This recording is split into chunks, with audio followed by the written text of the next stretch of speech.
All right, let's talk about our pricing model. So, we started this company managing friends, family, and some of our own properties.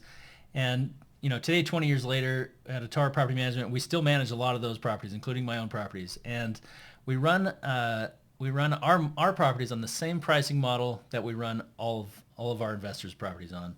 So our pricing model was built from an owner's perspective and to align with the owner's goals, which means we make money when you make money, and we don't capitalize on your expenses.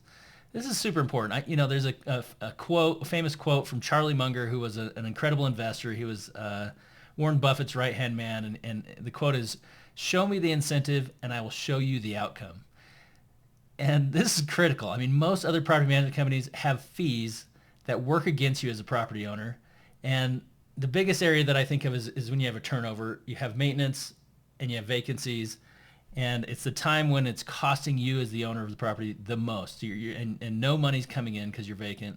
And so, most other companies charge different fees that capitalize in this area. Let's talk about maintenance first. So maintenance, there's a couple different areas that most property management companies make money here. And the first one is a markup.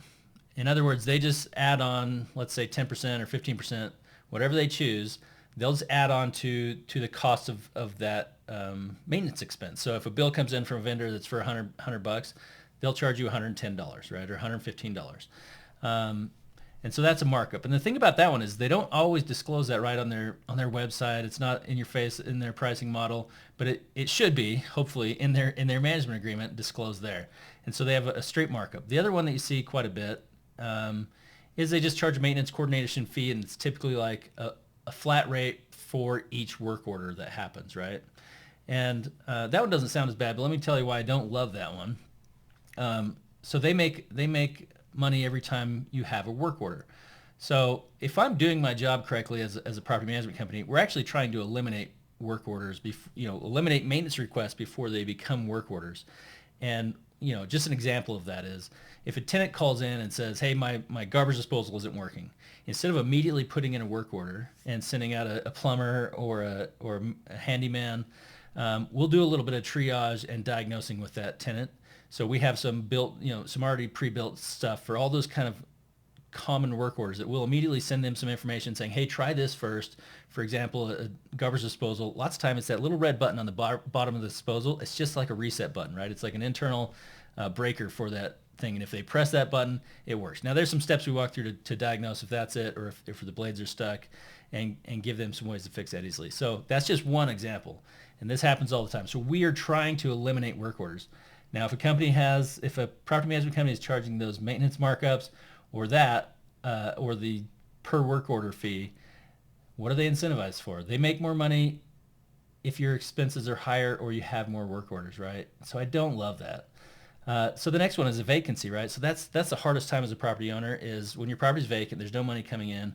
And so if property manager is charging a vacancy, a leasing fee, or those type of fees, then now they're making money when you are not.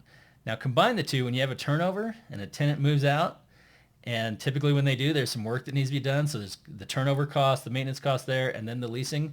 Well, if they're charging either of those two fees, and certainly if they're charging both, that property management company now is making a lot more money if your property turns over than if they were successful in keeping a tenant in the unit, right?